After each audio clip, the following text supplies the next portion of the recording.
Another great article also posted by Kurt Linderman Sr., who is an activist dad whose child was injured by vaccines. This story is called Senator Rick Santorum, Presidential Hopeful on Vaccine Court Injustice, and it quotes the story of a person who approached Rick to ask about children being damaged by vaccines, and the response he got was basically a slap in the face, where, let's see, from the story, his answer was appalling to say the least, a slap in the face of every child and parent affected by vaccine injury. His response were woefully inadequate and reeked of political correctness and propaganda. Well, gee, really? What do we expect? There's only one candidate that's even telling the truth about anything today, and you know his name. Once again, yeah, Mr. Paul right here on the dollar bill. Oh, by the way, we do have a clip from Santorum that's related to that story. So let's go to that clip. Be right back. And in 1986, President Ronald Reagan signed the National Vaccine Injury Compensation Act, and this Obamacare scares the heck out of me.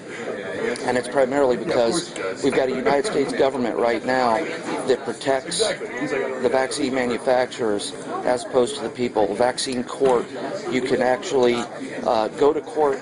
The government protects the vaccine companies, and the government represents the vaccine companies against our children. What would you do to change that? Well, it's a decision that Congress made, but the overall public health benefit outweighs that small reaction. Your son has a reaction and has autism. I don't know if you got compensated as a result of it. No. Well, it all depends on what the facts and circumstances are. But there clearly are adverse health effects of vaccines. But the overall public health far outweighs those negative consequences, and therefore the government made the policy to protect the vaccine manufacturers, because if we didn't, they wouldn't manufacture the vaccines. And then why? Because the liability for this handful of cases or more would put them out of business. Well, why the difference between... Well, there you have it. Rick Santorum parroting the lies of the vaccine industry. Every single thing he said there is a total lie, a provable lie, complete quack science.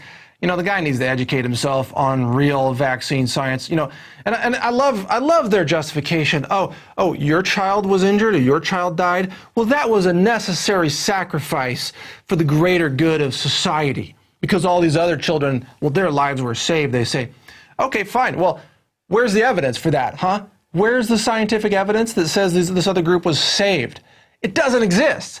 There has never been a randomized, double-blind, placebo-controlled study of any vaccine that's being given to children today. Not one.